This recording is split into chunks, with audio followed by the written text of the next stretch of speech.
I endeavoured to write the greatest epic romance the world has ever seen. Have I succeeded? Well, that's up to you. If Forever Is the End is the name of the trilogy. First book's called For Hope. Set on Earth, 1783, starts in southern France. Strap yourselves in, because the search for forever has begun. November 1783, Port de Cassis, France. Please don't let this be my life forever. My whispers are swept away by the lonely breeze swirling upon the surface of the watery deep. The gentle slap from the Mediterranean Sea licks the side of the skiff, the unending rhythm, a hollow sound of loneliness. A sprinkle of pre-dawn hushes gently upon the bleached cliffs of Cassis, a fishing port in southern France. The villa is handsomely adorned by sandy and pebbly beaches and majestic calanques, narrow inlets framed by steep limestone cliffs. Presiding over it all is the Chateau de Cassis of the Carolingian Empire of the 8th century, built on a cliff overlooking the harbour. But the beauties of the buildings and beaches and white rocks feel like an abandoned home ever since my father disappeared. But he's alive, out there somewhere. He has to be. Leaning back in the old wooden boat to enjoy the scratch of the rim on my skin, I flip Dad's tweed cap off my head and read his name stitched on the back, William J. Where are you, Dad?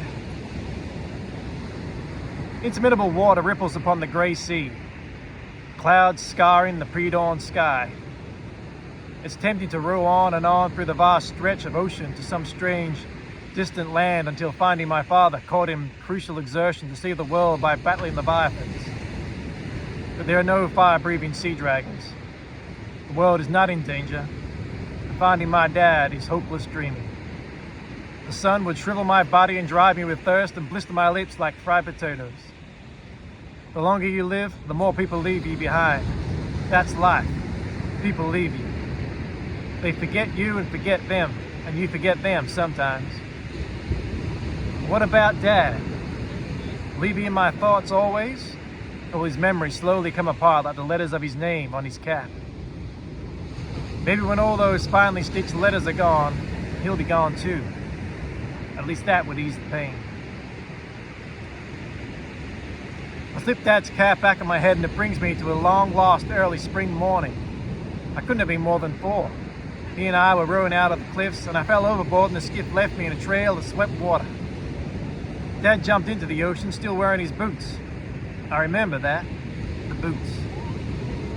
He swam toward me, driving his arm through the waves. But upon reaching me, he didn't hold up his drowning son. He just treaded water calmly. Hell, my body was trembling more than swimming, sinking lifelessly below and being eaten by crabs loomed. As I screamed and thrashed, trying to grab Dad's neck to keep from going under, he pointed out the dolphins, not far from the cove.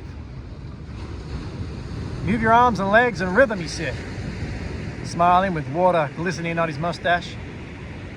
That's where all the power is, the rhythm. Then for the first time, he slipped his cap on my head. Hold on to this. That moment, Dad imparted me with my first drop of courage, and ever since the cap has felt as if it were a part of him. When Dad first left, he haunted me, haunted my dreams. But now he's slipping away, drifting from my memory like an unmanned vessel in the sea. The sun rises over the water between the murk of cloud. The burning star may sneak away every evening, but at least it's certain to return. My shoulders droop as low as my fishing rod hanging over the side. Then, the rod jerks. It's barely even cast out, I say to myself. I lean an arm up upon the gunwale and look overboard. A brilliant flash of blue darts beneath the water's surface. Then a ferocious sailfish bursts out of the ocean and spits my hook, his whipping tail slicing my arm. The blue fish crashes back into the water, banging the skiff and nearly knocking me overboard. Oyster-brained fish, I say when the dizziness subsides. Could have severed a finger. A red stain seeps through my brown shirt sleeve. So I tug the shirt over my head. Warm blood oozes from the cut of my arm. The gash is deep and bubbling with red blood and soft flesh. I hate, abhor the sight of my blood. My nose scrunches, an unattractive wince. My stomach swells with the ocean, threatening a vomit. Wait, my belly is going to. Ugh. My gut heaves out this morning's porridge as my head hangs over the side. After a fresh supply of fish has been spread into the ocean, I slap back into the uncomfortable curves of the bow and breathe, letting my stomach settle. Prodding sinkers and hooks aside in Dad's old toolbox, I fish out his worn-handled knife, cut a strip from my shirt sleeve and turn toward my bloodied lesion. While looking away from the ghastly sight, I secure my shirt strip around my wrist, around my wound, then wriggle back into my shredded shirt. Time to head home with no fish for dinner. Blood trickles beneath my shirt bandage down my arm and onto the wooden oars I row in between the Port Calank. The steep-walled inlet is extensive and narrow and white with sharp edges, partly submerged by the sea and swayed with scattered clusters of green pines and ferns and juniper trees. A stone quarry upon the bank produces limestone, the primary export of Cassis that provides material to construct loading docks in port cities from Alexandria to Algiers. Upon reaching the cramped shore, I squeeze my toes into my sandals, pull the skiff into the sand and tie the vessel to a post. My knot falls loose as always. Damn rope, can't it just stay fastened? But it won't. The rotten rope has its own life mission, pestering me. So I wrap it round the post into a giant tangle. Try squirming out of that. I walk the mountain trail toward Cassis, under a rising sun which still battles to break through a gloom of cloud. A 2-horse-drawn wagon crunches the dirt road, rollicking over the hill. The shortest coachman driving the wagon resembles the shape of a pear. Beside his boots sits a bird cage, half covered by a crimson cloth slipping off from the bumpy ride.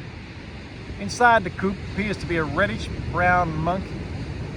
The creature turns and catches sight of me with his yellow eyes, and suddenly stretches out a leathery bat wing. The coachman passes before there is time to recheck the creature.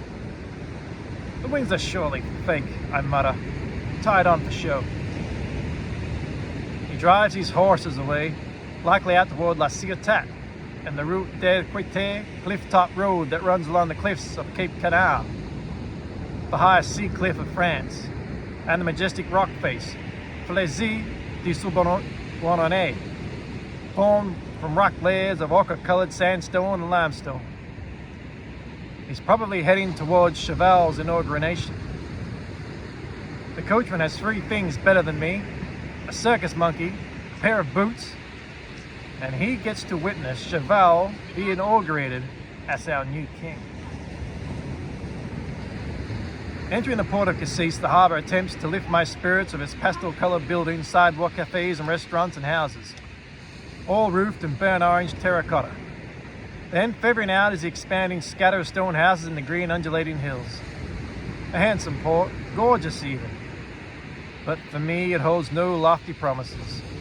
Only a forlorn existence among those secluded knolls, creeks, and inlets. It's the people in your life that truly make the place beautiful. The à la table brasserie boasts a banner stretching across the shop's guttering. Province de Paradis Independiente, 1783. Our town is embracing a future. If only my future held the same hope. Monsieur Benianen's grocery store shop windows reflect my drooping shoulders. Curse that wretched epicure. I'll be slaving amongst those vegetables for that bossy storekeep forever. Listening to his dark, wrinkled Ipianian knees creak while my life creeps away. Is this really my entire existence? Selling coffee beans and sweeping aisles?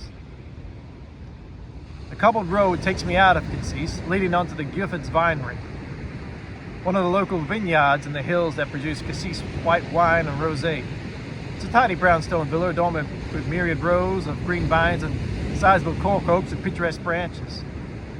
A downwind blows, and the Gifford's Briards gather my scent and begin barking and howling, a reminder of the times Dad and I picked their grapes, hoping we wouldn't get caught. And we didn't, until as always we were spotted by the shaggy dogs. Dad would take my quivering hand and we'd run from those pursued hunters and jump the fence, tearing our clothes. I'd be shaking and Dad would be laughing on the ground while the Briards barked.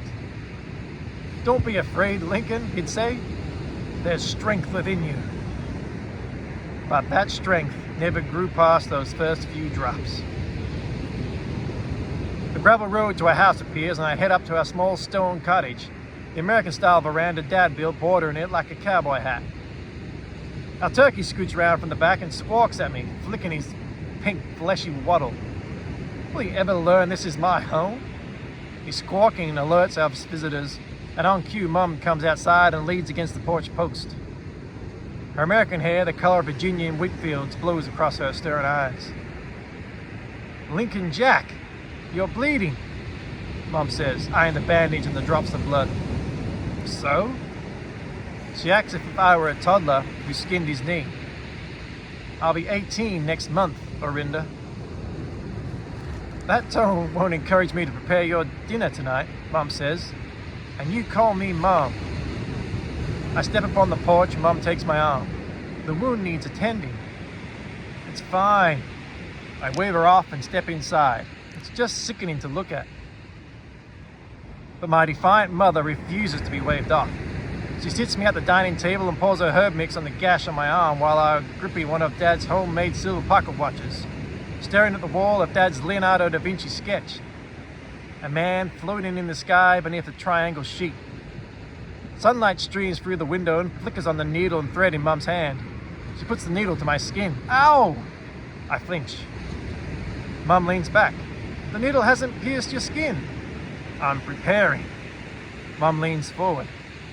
"The mandragora juice will numb your arm. Hold still." Stillness is not within me when needles are lurking. I jump from the chair, leaving Dad's watch rattling on the table, and burst out through the side door. "Fire's almost out. I need more wood," I call, trailing door clattering. "We've got plenty of wood," Mum replies. "Okay, I'll chop plenty of wood." I'm grinning, racing to the woodpile. The mid-morning sun watches me stand a thin piece of wood upright, barely a shiny copper coin thick. I flip the axe up on my shoulder, swirl it, and then chop right through the center of the timber. That's how you swing an axe. After lopping some bigger pieces, I gather them. But they're a tad heavy, so I drop them and gather smaller pieces. One smaller piece. That's all anyone really needs. Mum waits by the door with a needle and thread. She's never going to let it rest. There appears no way out of this operation. I clump the log on the fire, making sparks whisk around my small lounge. A stray ember lands on the red rug while I stamp it out.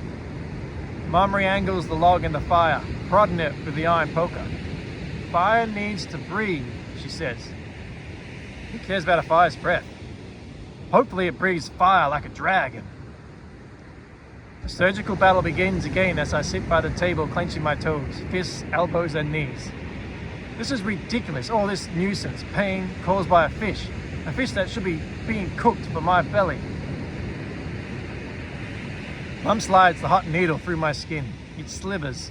It feels gross. She jerks the thread, pulling painfully at my skin. Now I understand why that sailfish spat out my hook. Mum jerks the thread again while any brave young man will be calmly gazing at the crackling fire.